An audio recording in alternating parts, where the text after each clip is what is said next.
พิธีเปิดพิธีเฉลิมฉลองวันต้านพยาธิวโรคปี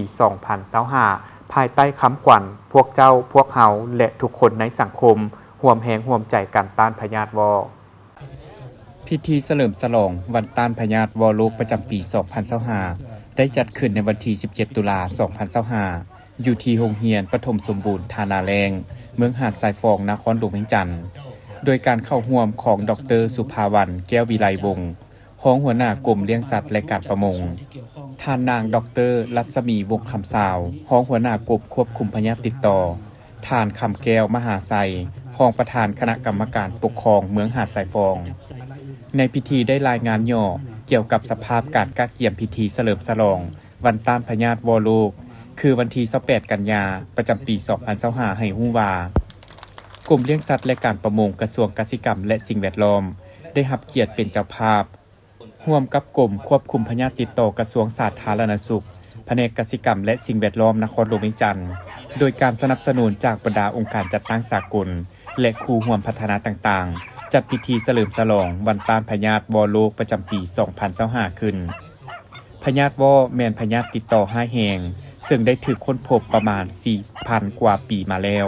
เป็นพยาธิติดต่อจากสัตว์สู่สัตว์ซึ่งเกิดขึ้นกับสัตว์เลี้ยงลูกด้วยน้ำนมทุกชนิดและสามารถติดต่อจากสัตว์สู่คนด้วยเส้นทางการติดต่อโดยตรงจากการกัดของหมาและแมวที่มีเชื้อไวรัสวอยู่ในน้ำลายและเข้าสู่ร่างกายของคนทางบาดแผล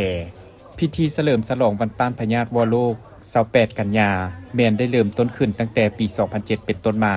ซึ่งหลายๆประเทศในทั่วโลกได้พร้อมกันจัดพิธีโฮมชุมนุมเพื่อแสดงพลังต้านพยาธิวอย่างเป็นขบวนฟดฟืนพร้อมกันนั้นวันต้านพยาธิวโรคยังเป็นส่วนหนึ่งของแผนยุทธศาสตร์กำจัดพยาธิวของประชาคมอาเซียนอีกด้วย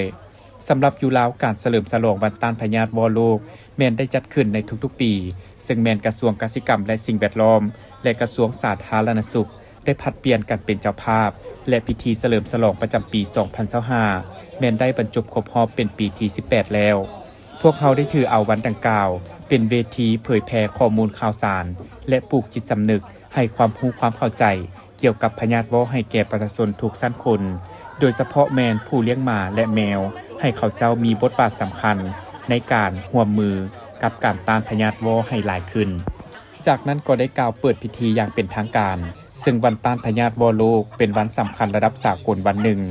ซึ่งบรรดาประเทศในทั่วโลกได้พร้อมกันจัดพิธีเฉลิมฉลองและปีนี้แม้นได้หมุนเวียนบรรจบครบรอบ 18 ปีพอดีนับแต่ได้มีการประกาศเอาวันที่ 28 กันยาเป็นวันต้านพยาธิวโรคและได้เริ่มจัดพิธีเฉลิมฉลองนับแต่ปี 2007 เป็นต้นมาอยู่ในแล้วของพวกเขาก็ได้มีการจัดพิธีโฮมชุมนุมเพื่อเฉลิมฉลองวันดังกล่าวขึ้นทุกๆปีโดยได้รับการช่วยเหลือและการสนับสนุนจากบรรดาองค์การจัดตั้งสากลภายใต้การร่วมมือ 4 ฝ่ายและบรรดาคู่ร่วมพัฒนาอื่นสำหรับปี 2025 นี้กระทรวงกสิกรรมและสิ่งแวดล้อมได้รับเกียรติเป็นเจ้าภาพหลักในการจัดพิธีเฉลิมฉลองซึ่งได้จัดขึ้นในมื้อนี้ภายใต้คำขวัญประจำปี 2025 แมนพวกเจ้าพวกเฮาและทุกคนในสังคมมาร่วมแรงร่วมใจกันต้านพยาธิว